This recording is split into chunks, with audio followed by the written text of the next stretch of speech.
You see, none of it was real. It was illusion. Your art, your science, it was all a nightmare. Now it's done. Finished. People should not be afraid of their governments. Governments should be afraid. There is no going back. Our enemy pushes us on and on and on. And until we're strong enough, or can find Earth and get help, we can never stop, or turn People away, should not be or look afraid back. of their governments.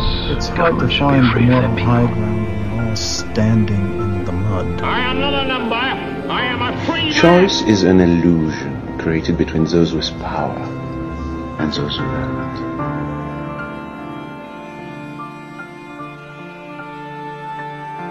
Heresy shouldn't be this much fun, my beloved truth seekers, but it just is, especially when we've thrown trained caution to the winds of uncertainty and allow those same winds to fill our sails of neglected potentiality and pure-hearted imagination.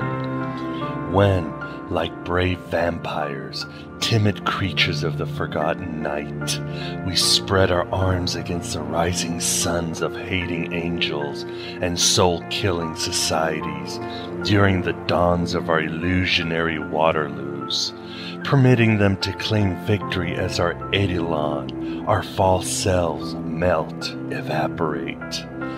We don't give a unicorn's patoot, because what is left from our ashes are our moments of universal compassion, our blazing memories of intimate tenderness, our artistic legacies forever stamped in the constellations of the collective unconscious. What is left, in essence, is our divine spark. You and I, we have a higher calling. Our tragedies are the actual winning of the war, our embracing without fear or doubt the abyss of a predatory universe is our redemption. Welcome to the desert of the real. We are the Gnostics, and never, never will give up, never falter in our wandering of the dimensions of consciousness, never flinch when the Karma, Grand Inquisitor, strikes our cheeks and takes our cloaks. We are secret legend. We are the revenge of the myth. We are the true starseeds, planted to ornament endless fields of dark matter in order to wreath a tapestry of divine beauty. The light that burns twice as bright burns half as long. So welcome to Aeon Byte. Welcome to the virtual Alexandria, that state of mind where East meets West. Welcome to that dream of you, broadcasting from the GodAboveGod.cam. I am and I am Abraxas, that terrible God above Satan and Yahweh, that sanity-devouring manifestation of the Pleroma. We stand between the candle and the star, between the darkness and the light. But we are all gods in the becoming, or should I say gods in the remembering. The Buddha didn't become enlightened. No, he just realized he had been enlightened the whole time. All learning is remembering, Plato said, and all ink had to do was see through the labyrinths of time and space to recall that he was both the Minotaur and Theseus all along. Full circle, completion, time to go to our Arcadia or Zion. The life you know, all the stuff that you take for granted, it's not gonna last. On this Saturday, December 5th, the year of our Demiurge 2009, we welcome Gary Lachman to discuss his new book, Politics and the Occult, The Left, the Right, and the Radically Unseen. Gary is also the author of Turn Off Your Mind, The Mystic Sixties and the Dark Side of the Age of Aquarius, Into the Interior, Discovering Swedenborg, and Rudolf Steiner, an introduction to his life and work. I love saying that, Steiner. Gary is also a founding member of Blondie, which has recently been inducted into the Rock and Roll Hall of Fame. How cool is that? Whoa! And how cool is his new work, my beloved Truth Seekers? You'll be hard-pressed to find such an insightful, broad, and encompassing gnosis of Western esoterica, from medieval times to our modern mess, and its influence on both the mass consciousness and the inner workings of Mercurial Truth Seekers and freethinkers. My mind is aglow with whirling, transient nodes of thought, careening through a cosmic vapor of invention. Ditto. Politics and the Occult is a hale book with a stark warning of what happens when the sacred and the secular copulate in the gladiator arena of politics or social activism. And it's really not about the when, but the always, my beloved Truth Seekers. The reality is that at the very moment church and state began to tear apart, sometime during the Renaissance, occult ideas began to irradiate civilization's need to define and refine itself. There is always hope. Only because it's the one thing that no one has figured out how to kill yet. The synergy of occult and politics became a norm and not an exception, as most would believe.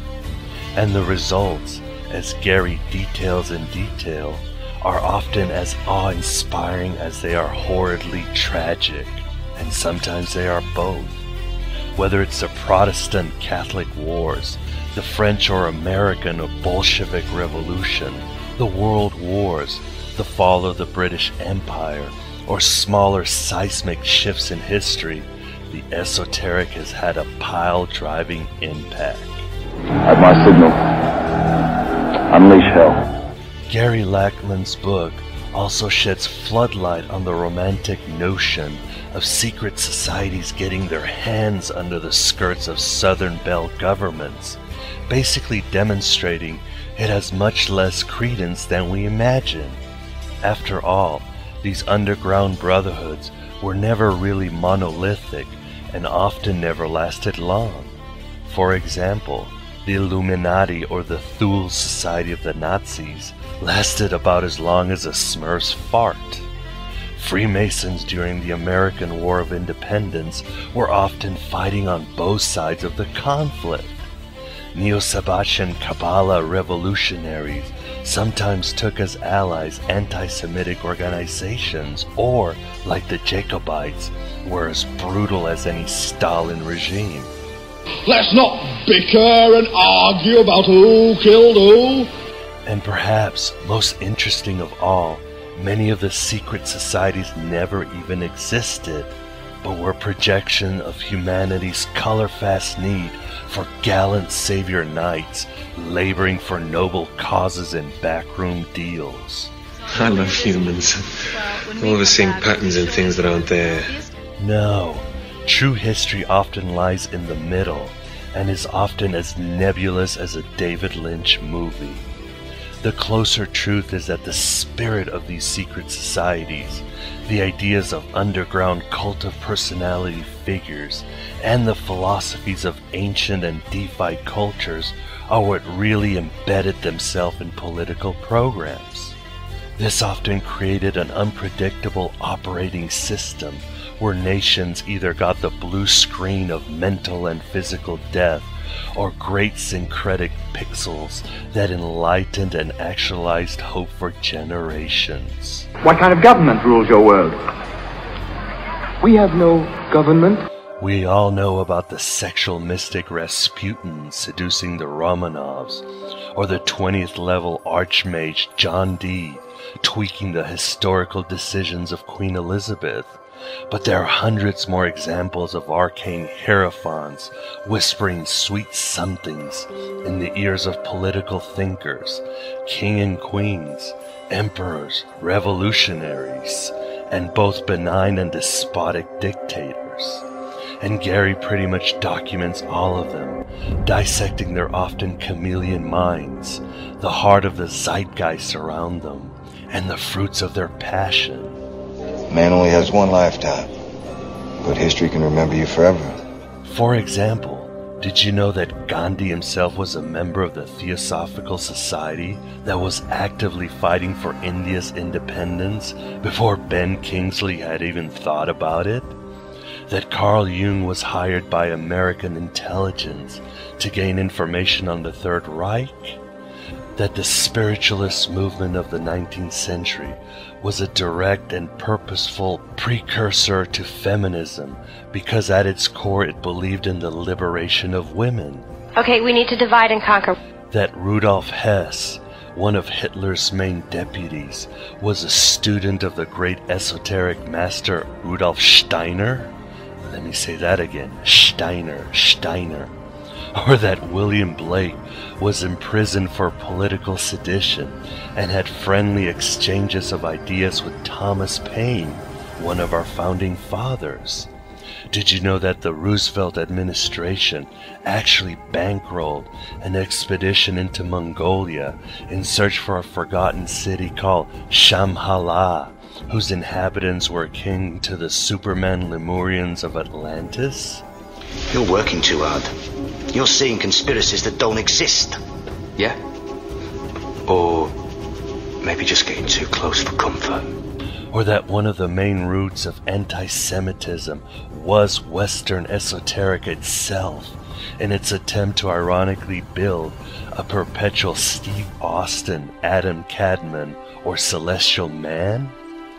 Gary Lachman in Politics and the Occult serves so many more interesting but often choking morsels, showing a vast and interwoven tapestry spanning centuries that even the great and late Robert Anton Wilson couldn't have devised.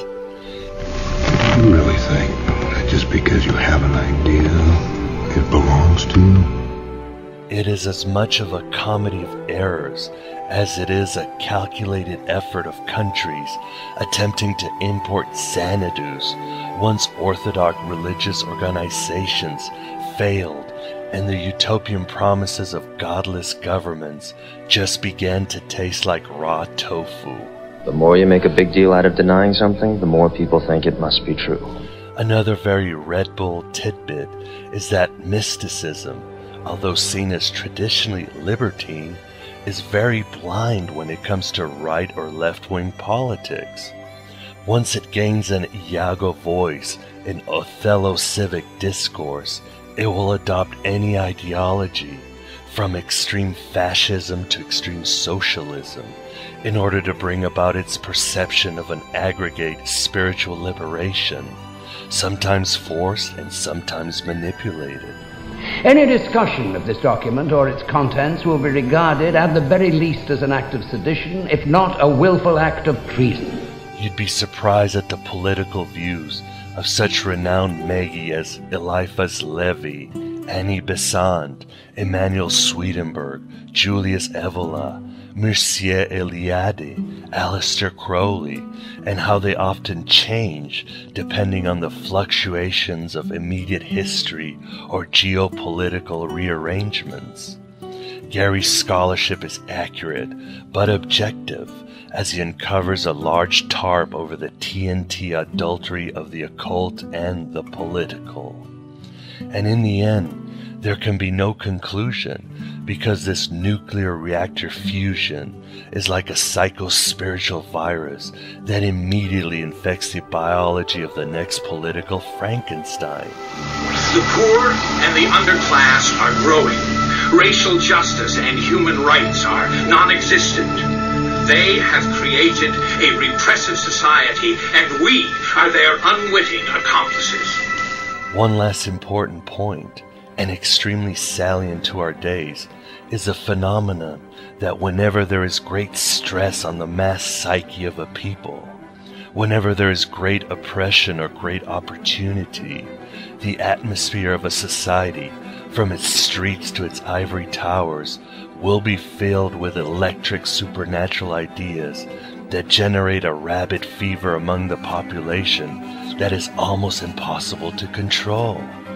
It happened before the American and French Revolution, the fall of the Turkish Empire, the Sixties rebellion, and so many other momentous blood festivals. Damn you! God damn you all to hell! It might seem silly to many atheists and secularists, but just look at our modern days. You can't get around the both fracturing and uniting effects of the ascension of the Christian right and their left-behind attitude, the Green Movement doomsday religion, the New Age 2012 apocalypse sex fest, Ayn Rand's resurrection of her metaphysical philosophies, the passionate Harry Potter and Twilight escapism, the endless conspiracy theories on 9/11 and birth certificates, and even the Muslim invasion boogeyman. These are but austere symptoms of our culture's virulent dissatisfaction with the status quo. All right, you primitive screwheads, listen up. And that's the heart of it, my beloved truth seekers. Man's dissatisfaction. Of course, as always, and in Gary's book, you have to sooner or later run into the Gnostics and their worldview, even beyond their direct influence on occult thinking. We will always be dissatisfied with earthly systems, no matter how much our bellies or TiVos are full. No matter how much holiday advertisement or false prophets like Oprah or Joel Osteen try to dehydrate our imaginative yet suspicious exploring of alternative social orders. The problem, though, is that the Gnostics and other mystics search for fulfillment in the farthest shores, beyond the coastlines of the God of this world. The spiritual and the material were kept separate. When mankind attempts to bring heaven down into earth, he more than often gets squashed like a truck stop Johnny cake. You cannot play God, then wash your hands of the things that you've created. Sooner or later, the day comes when you can't hide from the things that you've done anymore. You've heard all the paradise promises, always just around the corner. There will be peace in the Middle East. There will be a morning in America or health care for everyone. Gaia will be happy and take care of her children, or a cosmic awareness will ignite the collective mind of humanity if we just obey a pre-Columbian calendar or a re-vomited Eastern philosophy. If we would just trust Sharia law or the fable of what the early Americans did. If we could just breed a better race or make people equally average. If we would just listen to the ancient Sumerians and eat powdered gold. Ah, the past was a glory time, and the future is so bright, we gotta wear bleeding heart shades. I hope that when the world comes to an end, I can breathe a sigh of relief, because there will be so much to look forward to.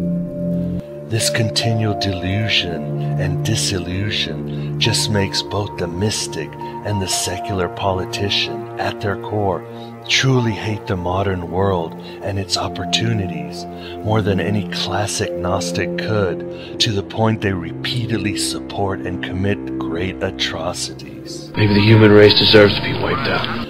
Ah, my beloved truth seekers, Gary's book truly enforced what Philip K. Dick, Nietzsche, and I knew all along. History is a one-time event, reoccurring within a holographic slideshow. Maybe history doesn't repeat itself, but it certainly rhymes, as Mark Twain wrote. The empire never ended, and Jehovah cackles because he has seduced a true seeker warrior with the allure that he or she can create a better world based on the image of the pleroma, the fullness of the divine. But like with the half-maker, it comes out flawed because heaven and earth, darkness and light, become even more intermingled and harder to separate by the continual rescue operation of Hagia Sophia and the cosmic logos. You have to understand, most of these people are not ready to be unplugged. And many of them are so inert, so hopelessly dependent on the system, that they will fight to protect it. Does that mean we should do nothing? Of course not. Like Captain Kirk fooling the Academy computer, there is another alternative, that the junta of politics and the occult. I'll drivel more about it later. My time is precious. You're wasting it. And I must mention that this interview will focus more on the larger picture than the historical details, my beloved truth seekers. Gary gives us more of the psychological and ontological reasons why this has happened and will continue to happen. Aeon Byte has done an abundant number of programs from all possible angles on the Freemasons, various Hermetical orders, Knights Templar, Rosicrucians, and sundry other clandestine fraternities. We have series on the occult stimulus of the founding of America and other great civilizations. We have addressed volumes of esoteric and exoteric conspiracy theories from before Christ was hung like a picture frame to our age of information.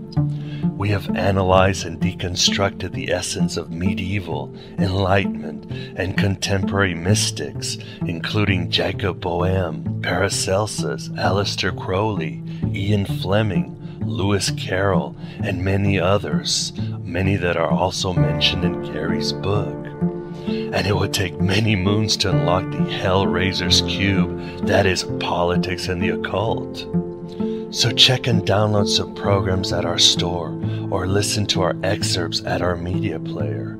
And needless to say, I highly urge you to read Gary's book, unless you're afraid of having those contact lenses of false perception melted by the laser wealth of truths contained in less than 200 pages. It doesn't matter if they believe us. Sooner or later, the truth's gonna come out. The truth is out of fashion. But enough of my drivel. Let's find out why Western man keeps tripping over the same friggin' banana peel even after he realized he could run better deficits and deliver even slower mail than when he was under the thumb of the church. And maybe give a warning to those Muslim countries once they have decided to enter the modern era. Maybe they'll look at us and decide that our crazy Western monkey shines are just not worth the price of freedom. Death spares none but the tiger. Steiner. I like saying that. Steiner.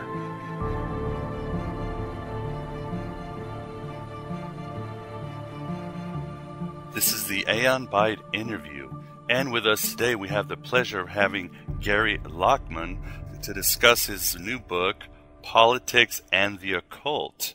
How are you doing today, Gary, or should I say tonight? I'm doing all right. Yeah, it's the evening here where I'm in London. It's a nice, pretty standard November evening. It's raining outside and it's a bit chilly, but not too bad.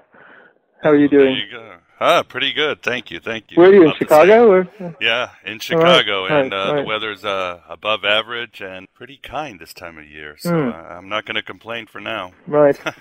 Gary, when one thinks of the esoteric, one usually thinks of the ancient Gnostics and their descendants seeking personal spiritual revelation and so forth. When one thinks of the exoteric, one might conjure the images of churches or governments keeping the order of a society. But you write about what has happened when these two interact throughout history, calling it occult politics. And it's often not a pretty thing, I must say. Could you tell us exactly what is occult politics? It's not so much that there's a particular kind of politics that's occult. There are many instances in the last couple hundred years, a period I write about in my book, Politics and the Occult, that show where occult ideas have been an influence on the politics, the politics that we all know about out there in the exoteric world. Now, that isn't to say that there haven't been some groups that have a particular agenda and they want to inform the political and the social world with occult and esoteric ideas. I mean, that certainly happened. But one of the things that I found interesting was how much of sort of mainstream, when we look back at history and we see these great political and social changes and movements, how much they were informed by some kind of occult ideology. And for the most part, again, the period that I'm talking about, a lot of the occult politics seems to be a reaction to the rise of what we call modernity, the modern world. and it seems tied to a more traditional view of life and society and man and religion and all that. And this is the sort of equation: occult politics equals, far right or conservative or even fascist sort of politics, which a lot of people have made a great many comments about. Umberto Eco, his book Foucault's Pendulum, touches on this aspect of sort of occult politics. But what I try to show in the book is that there's been an equal amount of progressive, liberal, let's say, left-wing politics that have been informed by occult ideas. Don't you write that occult politics happens when the divine on top and man at the bottom and nature becomes mixed up? You don't believe in heaven, so you believe in heaven on earth. You don't believe in God, so you believe man is God. And that begins the process, doesn't it? Yeah, that's something that, strangely enough, a poet and essayist, T.E. Hume, who wasn't an occultist at all, that's his analysis of what he saw as one of the problems with Romanticism. But it's something that I use to show this is sort of the background to when for a lot of occult politics, when yes, in many ways the sort of the traditional structure of society, in that case a religious one, where there is some hierarchy, there's some sort of chain of command, as it were, from God on down, And a point I make is that, again, I'm focusing on this modern period, but if you look back in time, look back in history, most of the politics or social systems, everyone, states have had, or not have had, but they've been pretty much completely dominated by a religious view. And religious, to me, shades into the occult in the sense that they both share this notion of some kind of invisible or supernatural or mystical power behind the way society should be. And it's when that became sort of dismantled with the rise of science and rationality and so on, that when you start to get the secular state, that's when you do get the beginning of kind of an occult politics where people critical of the rise of secularism want to in some way bring back a kind of mystical or again traditional form of politics into play.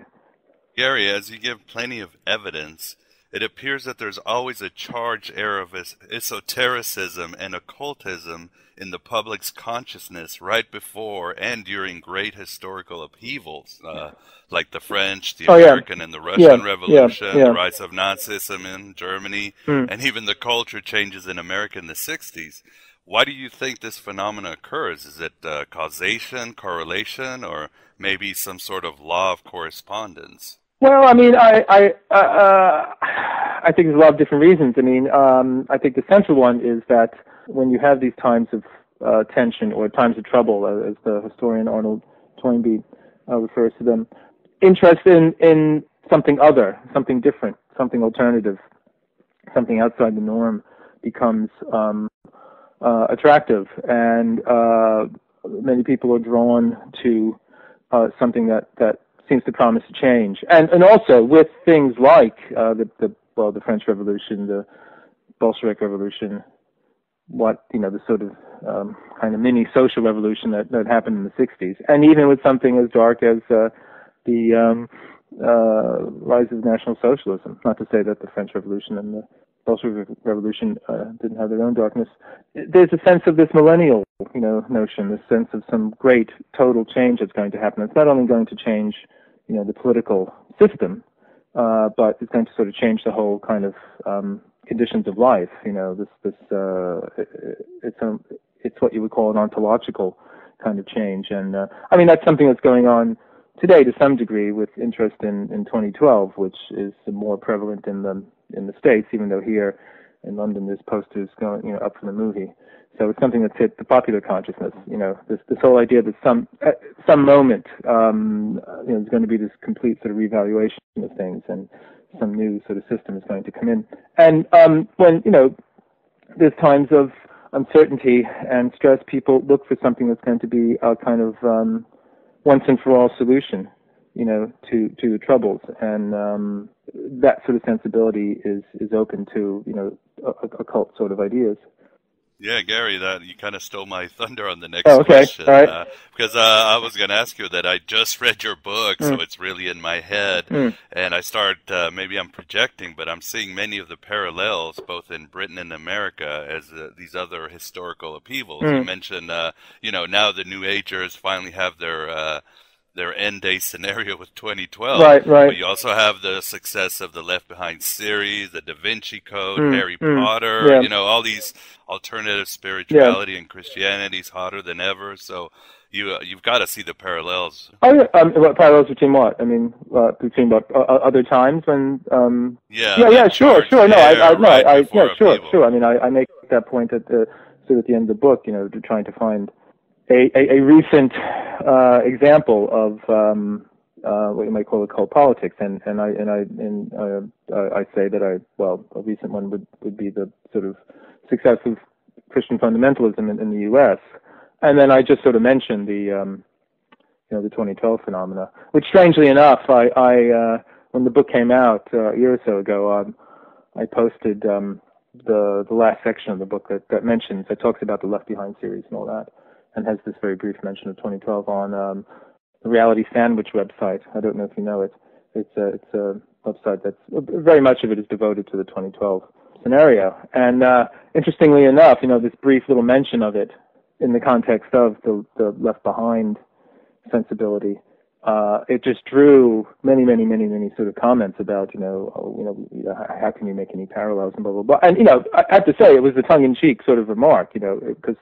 There's quite a, if you look back only in recent history, the last 20 years, there's been quite a few different, sort of millennial times. There was harmonic convergence, there was the millennial bug, YK2, whatever. There was the eclipse.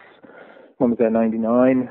There was Hale Bop, or there's been a few different things. So I just was basically saying, it's. The Left Behind people aren't the only ones who are considering some kind of apocalypse that's on its way. But no, it just struck me that many people felt a real sensitivity about, in any way, criticizing this. And that to me is another sign of the kind of psychic tension that's produced in what you want to call the times of troubles. But the thing is, all of these end times are not end times. None of them are end times. They're part of the whole ongoing, narrative of human history and the human spirit. And I did an article not too long ago called 2013, or What to Do When the Apocalypse Doesn't Arrive. It's up on the net.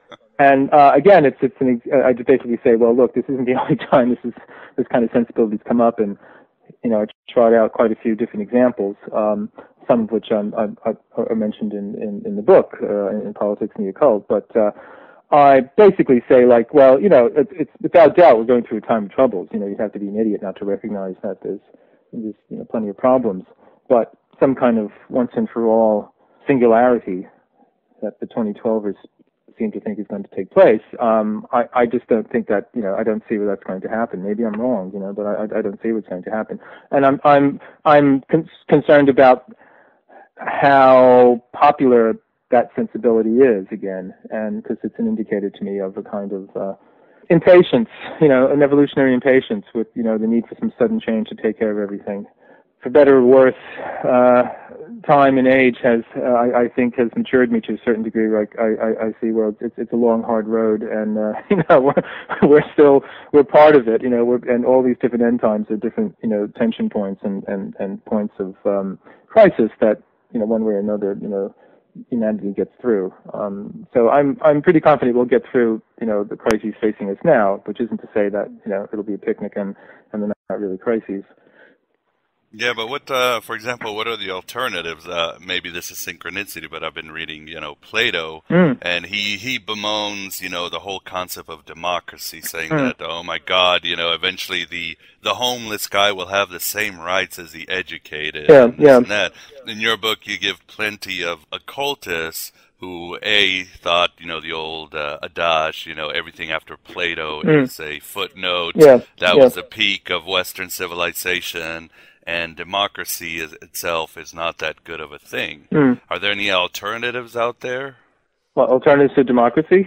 Yeah, that you've heard about in your circles? I mean, that's a pretty broad question. I mean, democracy's been a problem, since day one. So it's not just wacky occultists who point out, some of the, what do you want to call it, drawbacks to it. This famous book by de Tocqueville, a French political thinker who visited America in the early days of the U.S. and the famous book Democracy in America. And many of the things he says there are still, they're still pertinent. So, that's sort of, democracy is one of these big words like freedom or good and evil that, you need, about 24 hours to have a decent discussion about.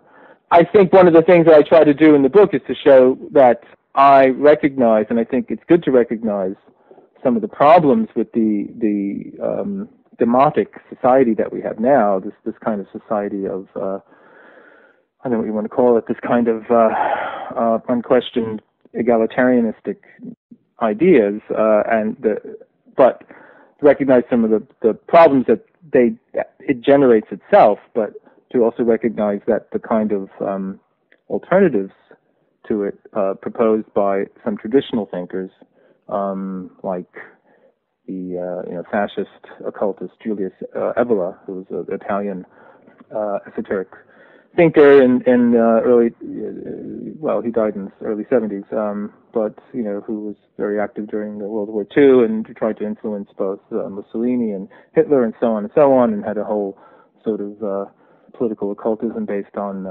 the notion of some sort of superior race and so on and so on. I the thing about those sorts of guys, and the thing is, like, he's not just a raving loony. I mean, he makes a lot of good points. He is in many ways a very acute thinker. He raises questions about the kind of leveling that he felt had been taking place in Western culture and Western society, for quite some time.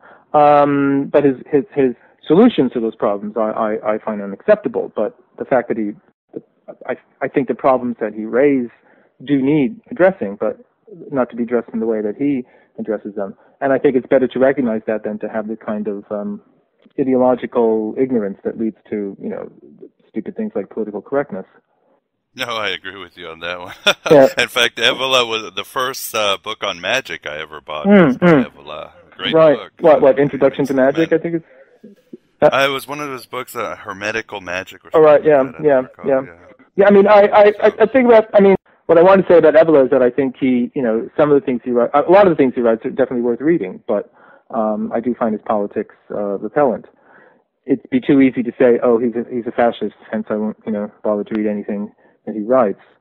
That's just as stupid as saying, well, someone is whatever, a left-winger, so hence I won't bother thinking about what they have to say. So, it's I think it's preferable to try and understand what all of these people are saying about the situation in order to have as broad and many-sided view of it as possible. And as you mentioned, sometimes you have to take the context and the backdrop of where they were. Joseph Campbell, Carl Jung, and a whole bunch of other people that we assume are great thinkers often said stupid things, or at least they seem stupid. Well, I think from some perspectives, they're both very conservative. At the same time, Campbell was hanging out with the Grateful Dead, right? So, towards the end of his life. So it's, like in the phrase I say in the book, there are good guys saying bad things. So yes, they're, in many ways, they're both very conservative thinkers. Well, Campbell got into trouble for some supposedly anti-Semitic remarks, and Jung got into trouble for his supposed Nazi fellow traveling. But it's a very complicated situation. What I try to do in the book is, sort of walk a path between both, going back and forth. When I was writing the books, I was constantly it was as if, this is going to date me, but it was as if, a tilt sign was going up in my head all the time, based on pinball machines, because, I'd be going back and forth between the yin and yang and left and right and so on of political opinion, being, attracted and repelled by both sides. And one of the things I say in the book is that at the extreme, both the left and the right often meet, and they certainly meet in their shared detestation of modernity, of the modern world. Both the extreme left and the extreme right. absolutely detest, the modern world. I mean, the world that we all, live in, and when we walk out the door, we encounter every day. That, to me, is an interesting notion, that these, ideological enemies both come together on this, particular topic. Another thing you point out is obviously the public is used to or believes in this notion, this romantic notion of these secret societies moving in a monolithic way and influencing the course of history. But it seems to me, as you write, we have more of these cult of personality individuals or ideas that are floating around at the right time, at the right place, and often causing the wrong results, like in France and Russia. Isn't this more the case? Well, I mean, the idea that, the whole conspiracy theory sort of mindset, I wish I had a chance to say it in the book, and I didn't, because it didn't come to me after it. When I was giving a talk about it, was, it strikes me as a kind of archetype, just to use a phrase. I don't want to argue that there's a specific, conspiracy theory archetype, like, some real, concrete Jungian one. But it seems to be something that, you can trace back to the Gnostic notion, the ancient Gnostics, that we live in this false world, an unreal world, a world created by, this false God. And the other side of it, though, what I find interesting is that I think it also it's an indication or an expression of the hunger we have for meaning. And by saying this, I don't want to mean this is a negative thing. I think it's a positive thing. We have this appetite for meaning in the world in some way, and all of the sort of mainstream providers of that don't have the goods anymore. Whether it's it's not the church.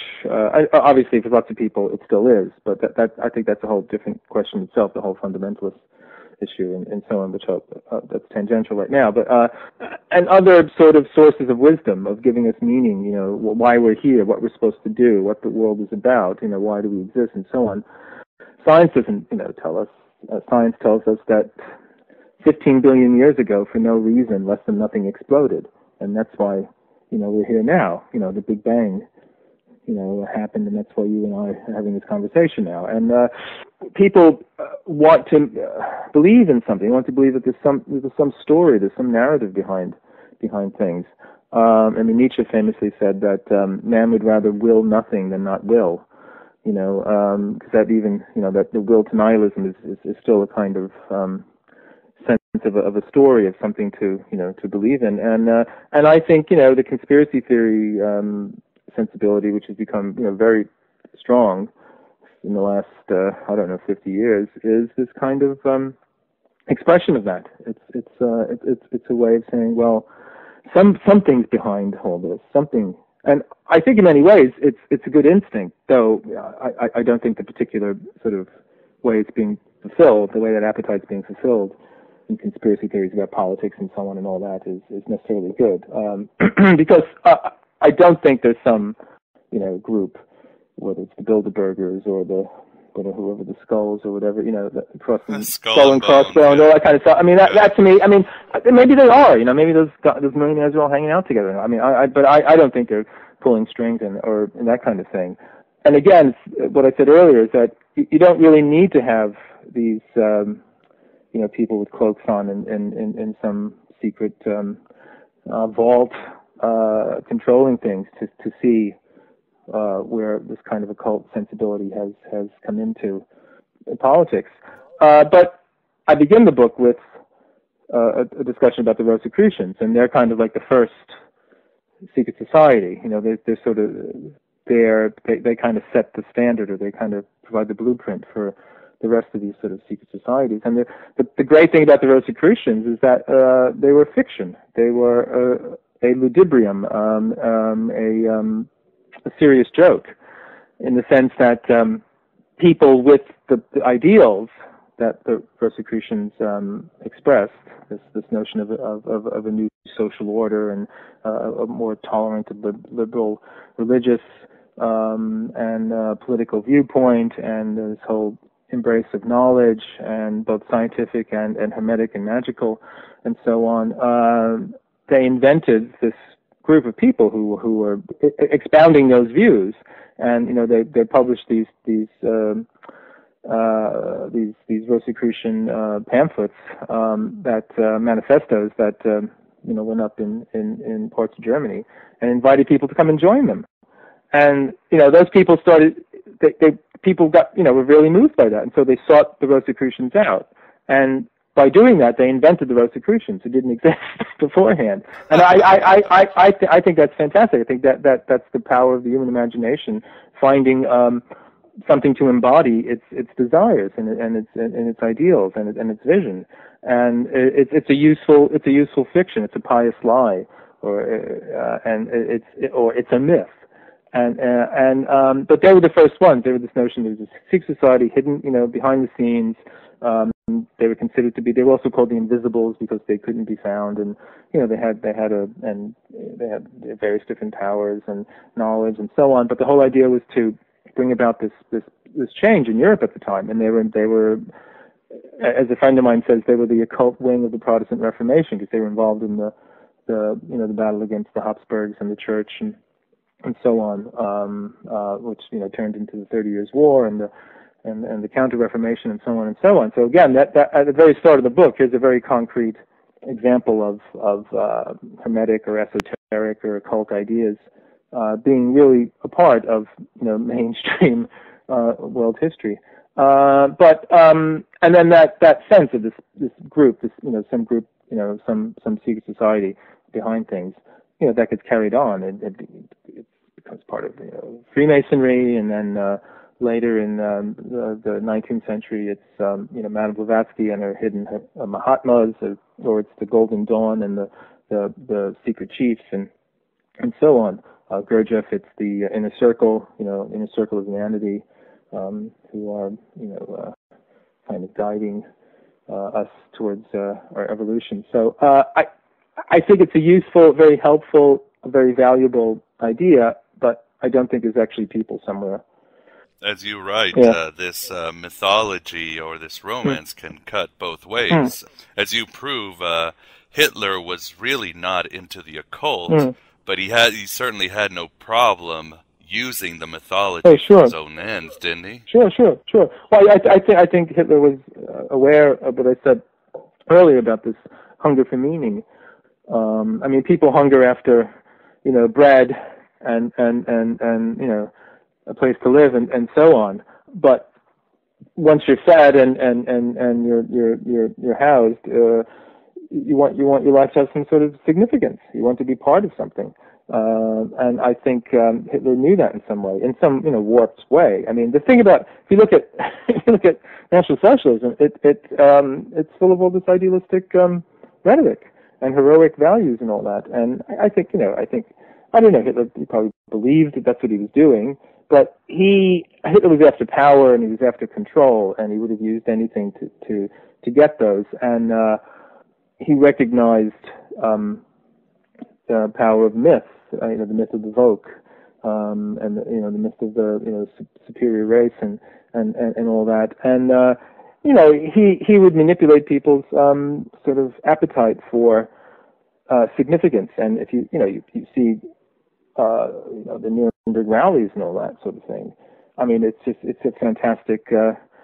In many ways, but you could say there's something like the ancient mysteries. People would go to these things and be transported. They would have some transcendental experience.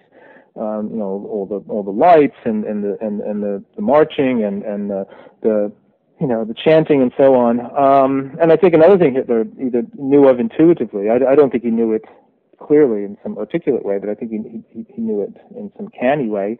Is that when you get that many people together, the critical ego becomes overwhelmed by this mass mind, this mass consciousness, this sort of unitary mind. And as the point I make in the book, people like P.D. Uspensky and others point out that the mass mind is always at a lower level of intelligence and discernment than the individual, but it operates at this visceral level. This is something that I found myself some years ago when was the huge march against war in Iraq here in London. I mean, I don't know how many millions of people marched. I was one of them, and I felt, at some point when I was, in the Piccadilly Circus or something, I'm in this sort of huge, swollen, turgid, river of people, and I saw behind me that people were sort of doing the wave. They were all making this sort of motion with their arms and all that to sort of set that wave sort of thing going that people do at football games and so on. And I said to myself, okay, I'm not going to do it. When it comes here, I'm not going to do it. But then, before it actually reached where I was, I could feel the physical impulse in me to sort of just go with it. And it wasn't like I changed my mind. I was clearly, rationally saying, okay, I'm going to resist this. But I felt it physically. And I think it's this real thing where there's some real visceral, whatever you want to call it, energy, force, I don't know, whatever you want to call it, that sort of moves through all the people there and was expressing itself in that way. And that's something very much along the lines of, I think, what Hitler could tap at those huge rallies. And yeah, he banned all, the story is that he had an astrologer, and as long as he was predicting victories, he was fine. But once he started saying, well, this might not be the best way, he got rid of him. So he's like, Hitler was, this power-mad individual who, wasn't going to be controlled by the stars or anything like that. So, but yeah, I mean, I think this is one of the things I think we need to recognize, that we have this need or appetite for meaning. And many of us do, and many of us pursue it in actively, either through art, literature, philosophy, whatever, or some spiritual pursuit or something like that. But for many people, it's not something that's an active thing in their life, and it's given over to rather dubious ways of fulfillment, through consumerism or popular culture or whatever. I think people that are interested in power and how to get it and how to use it can become aware of that and learn how to manipulate it. And it's to our advantage to know about it so that we can fulfill it consciously rather than have it sort of manipulated. There was one thing in your book, Gary, that terrified me, and believe me, I've read a lot of history, anthropology, I watch a lot of movies, but is this concept called the Egregore. Can you tell the listener about the Egregore? Well, the Egregore is this idea, and I came across it in a remarkable book called Meditations on the Tarot. It's pretty much agreed that it's by a fellow named Valentin Tomberg, but it's published anonymously.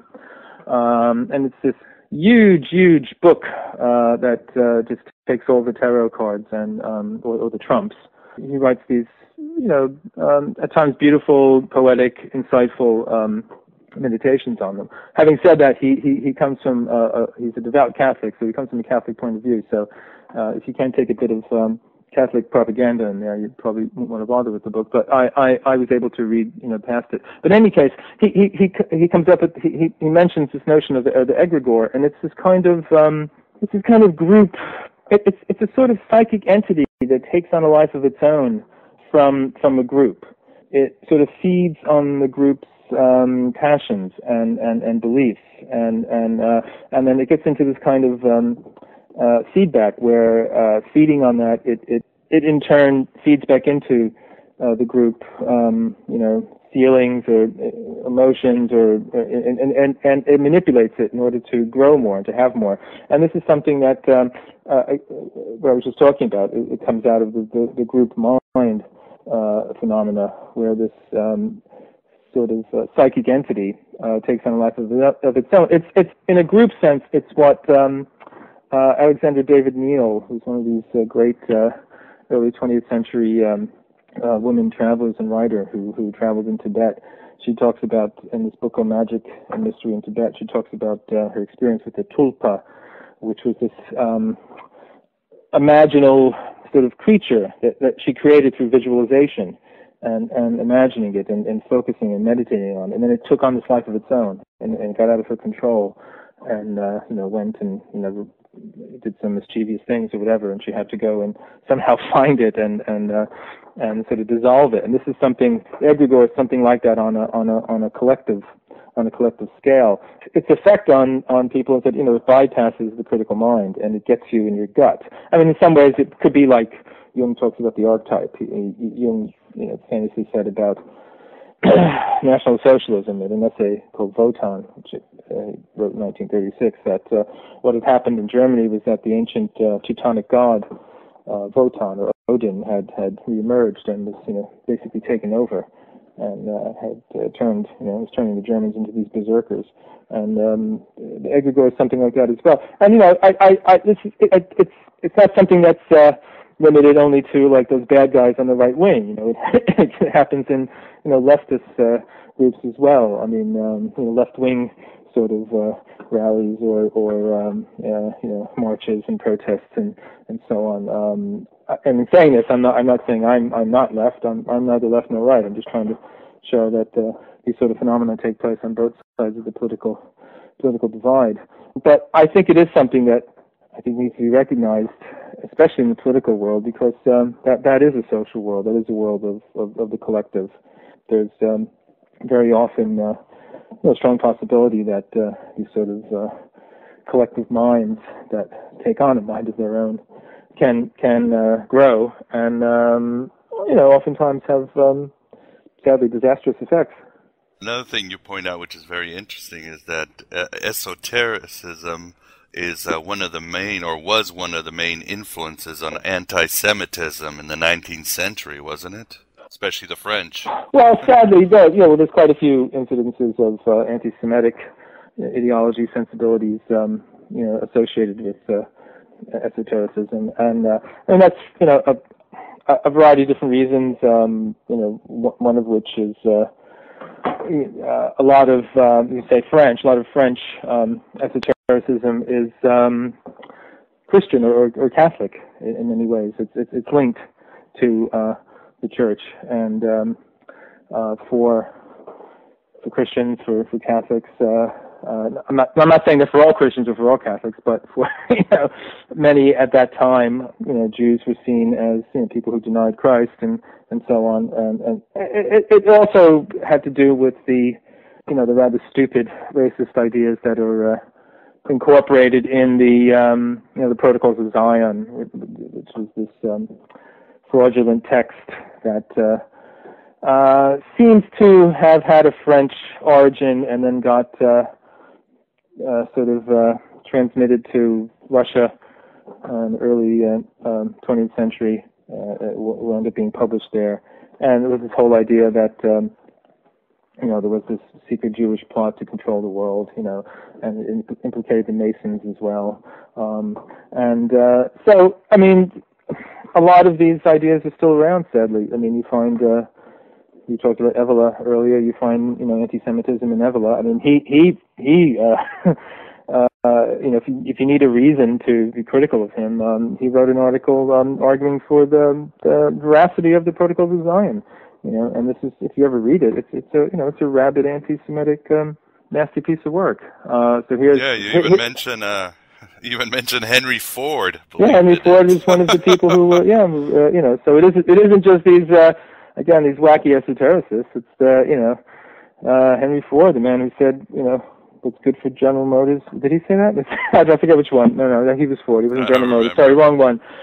But in any case, he's the man who was responsible for the 1966 Mustang, one of the great things in the world, saying horrible things about Jewish people. So it's I think these are sorts of things you need. What I try to do in all the books I've written about the occult is try to understand it in its cultural, social, political context, and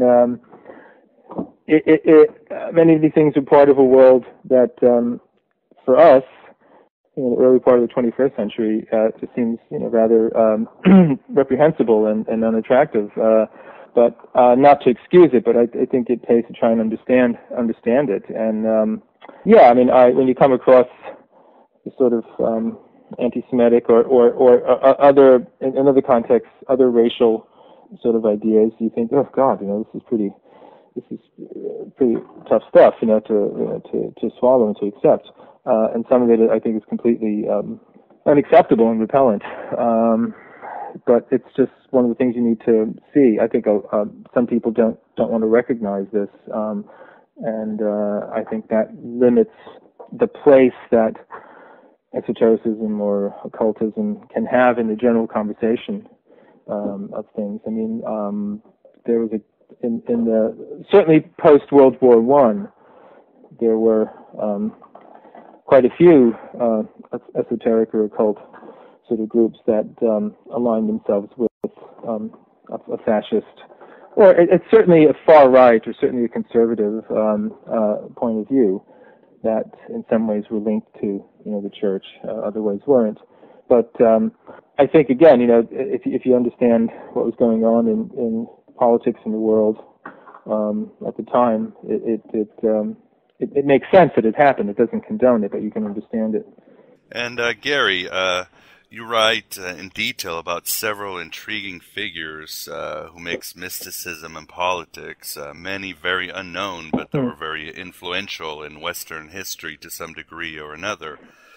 Who is your favorite, or who are you drawn to for some reason or other? Is there anybody that really was like... Well, I don't know if I have a favorite. I think when I think about the different periods that I write about in the book, I really love this idea of the late 18th century, the sort of period, coming up towards the French Revolution, when I just like to imagine, some of these Masonic groups where, people like Mozart, he was a Mason, and Goethe and Haydn and lots of others, and I just like this idea, and also people like, Cagliostro and the Comte de Saint-Germain, and this kind of wonderful mixture of this esotericism with this kind of dashing kind of European adventure sort of sensibility, and also the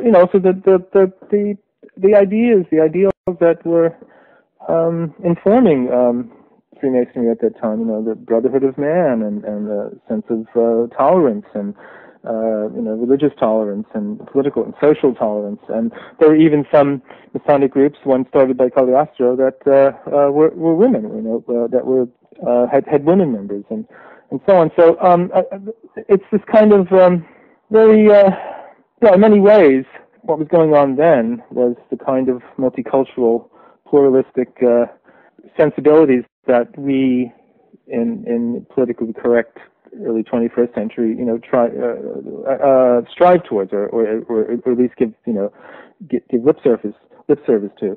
And I just find that a very inspiring time. And Goethe was a Mason. Goethe was a member of the Illuminati, and the Illuminati had nothing to do with that silly movie that Tom Hanks is in with what's his name's book and all that.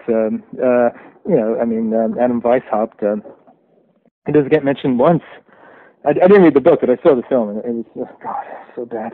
I'm sorry. I'm really sorry, Gary. Yeah, but no, when I think about, I just like that idea. I have this vision of rolling into some great European city in this carriage with some other of my Masonic friends, and we're off to the lodge, and we're going to have an evening of great conversation and conviviality, and also pay homage to the great ideals. There's the wonderful opera by Mozart, the Magic Flute. There's something about that. There's a liveliness. There's a I mention it because it's a Masonic opera. It's a Masonic initiation in the form of an opera, and it's just such a wonderful sense. It's a wonderful sense of this good cheer and a kind of I don't know what the word is. It's just a kind of sense of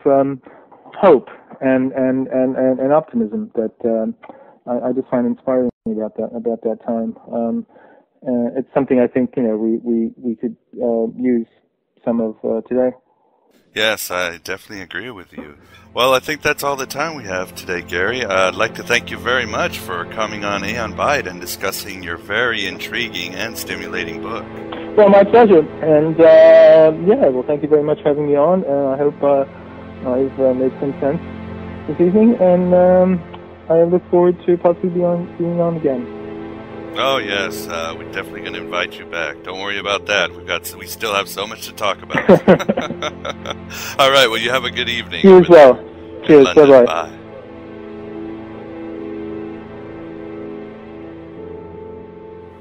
Steiner.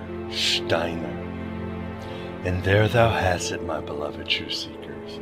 Gary Lachman, or Gary Valentine as he was known when he played bass with Blondie on the nitroglycerine marriage of the occult and politics, from his book, Politics and the Occult, The Left, the Right, and the Radically Unseen. Again, Gary is also the author of Turn Off Your Mind, The Mystic Sixties and the Dark Side of the Age of Aquarius, Into the Interior, Discovering Swedenborg, and, yes, I'm going to say it again, Rudolf Steiner, An Introduction to His Life and Work. Definitely an important book to have to hold up to the light of these tenuous and tense times.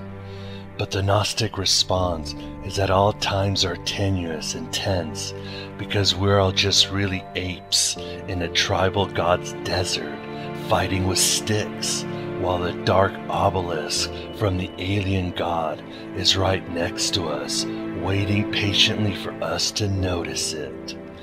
As for politics, it always makes me wary when Gnostics and my brethren in the Esoterica go down the path into activist or political forests. It's so easy to get lost there, so easy like with other distractions of the cosmic ego. I'm not saying it's not a worthwhile pursuit, and why should a Gnostic listen to anyone, because counterculture and rebellion are the twin suns behind the eyes of any true seeker warrior. But simply see it as a temporal endeavor with temporal solutions, a means to release some light substance from yourself and the world. Don't make it a religion. Don't create false mental idols, and don't worship anything because it saps the inspiration needed to write your own gospel and live your own myth. Realize that all systems are imperfect, including the Gnostic one, in regular need of correction, and they will eventually be corrupted by the powers and principalities because they are ultimately of this world. Be careful when you ask for "Thy kingdom come," because it might actually happen. You see, the true stormtrooping of the Gnostic is in the expressing of myth, art, and untamed theology. That is what can really produce an everlasting legacy on humanity's short stay on this planet. When Al Gore, Obama, Sarah Palin, or Jesse Jackson have their 15 minutes of infamy, that will be that, and they can spend the rest of eternity in history books tormenting future 9th graders. But ponder on the heresy of Simon Magus and the Cathars, the transcendental feminism of Mary Magdalene because she simply had gnosis, the activist poetry of Valentinus, W.B. Yeats or William Blake, the creative demons of Philip K. Dick, the critical thinking of C.G. Jung, the social impact of the Matrix or the Gospel of Judas. Think of so many great minds and hearts that drew from the Gnostic wisdom pool, too many to be mentioned now, but mentioned in many other programs of Aeon Byte. Remember how the mere acquisition of the Corpus Hermeticum in Florence in the 15th century changed Western man for good and better, or how the Nag Hammadi Library has made literalist Christianity transparent, as well as invigorated free thinkers and humanists always thirsting for historical and anthropological truths. What you will get is authentic, timeless, and reincarnating change, my beloved truth seekers. And we all have the capability of drawing from our divine spark and bringing about that authentic, timeless, and reincarnating change. We probably won't be around to enjoy it, killed or forgotten, bearing hard lives and unbearable tests, insane or deemed insane. But isn't that better than being cast in the Truman Show, thinking we're the main actor, but truly a rating tool for archons attempting to sell their commercials to Jehovah? As always, the choice is yours. Follow your bliss and doors will open where you never saw them before. Die for your bliss, and you will finally be able to cross the gates of true living. I am Abraxas, broadcasting at the virtual Alexandria through the God above God that can. The road is ended, the song is over. Thought I'd have something more to say. But don't cultivate any troubles, my beloved true seekers, because like heaven above you, the spy that loved you, I'm keeping all of your secrets safe with me tonight. Hello and goodbye as always. Forget about everything I just said. Why don't we just start a fight club and really start a real revolution?